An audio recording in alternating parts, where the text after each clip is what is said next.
Hey friends, if you encounter the issue where Windows Firewall is not recognizing domain network on your Windows computer, then please watch this video. I will guide you through the resolution. Now, this is an issue with two registry entries, so we will fix it through the registry editor window itself. Search for registry editor in the Windows search bar and open the registry editor.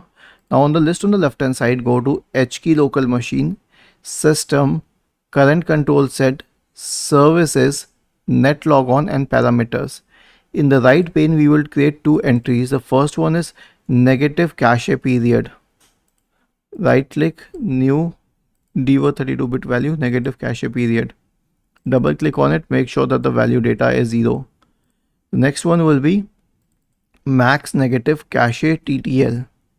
Okay, right click, new, dword 32-bit value, max negative cache TTL, make sure that the value data is 0 and the job is done. Was this helpful? If yes, then please subscribe to the channel, and if not, then let us know in the comment section of the video on how we could help you further. Thank you for watching this video and have a nice day.